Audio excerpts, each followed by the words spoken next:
So week 1 is in the books, and it sure gave us things to talk about. Like the Raiders could do important things this season with that offense. The Rams surprised us all with that victory, and the Giants were more than a big disappointment. And the Cowboys had their fans thinking about an NFC championship game. But guys, it's barely week 2, and for us the gamblers, we just care about taking the man's money. So let's get down to business, and let's go.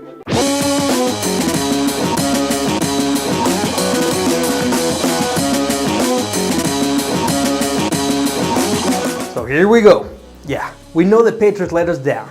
In fact, they let down 90% of us who put them in a parlay. But that will not stop us from believing they will redeem themselves this week. And here are the facts. The Patriots since 2011 have a 15-6 against the spread record after a loss. And last season, they did not lose a game back-to-back. It seems like they get pretty mad when they lose. On the other hand, we have the Saints, who will have to play after a short week and after losing against the Vikings. If you were to ask me about the spread, I think 4.5 points will be easily covered by the Patriots.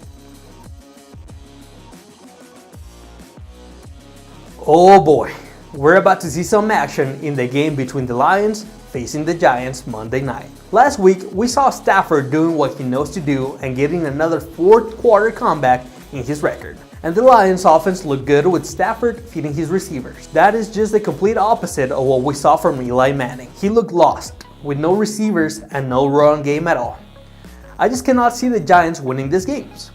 There's rumors that Odell Beckham Jr. could play this game, but if he doesn't, then I think the Giants could end up with a second L in the record. So my pick is Lions +5, and I just can't believe Vegas is giving us 5 points in this pick.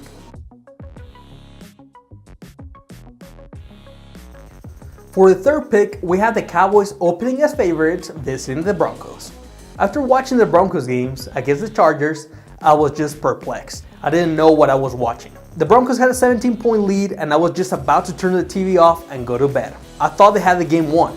But somehow, the Broncos found a way to almost lose against the Chargers.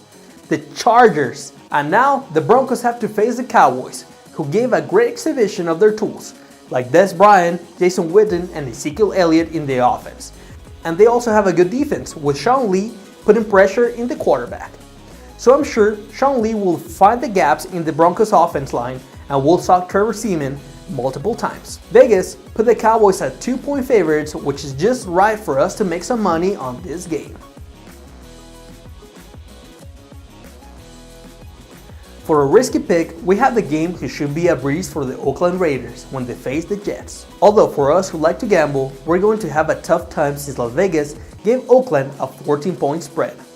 If we have something to say about the Jets, is that it's already week 2 and they are already stalling in their game versus the Bills. They only scored 12 points, and that was against the Bills, who have a bad defense. The Raiders haven't inspired Derek Carr, who seems to be loving handing the ball to Marshawn Lynch, who seems to be in full beast mode. So yeah, we know 14 points seems like a lot, and it's a task the Raiders have only done once since 2013, but I'm sure they will be able to do it against the Jets. So I take the Raiders -14 points.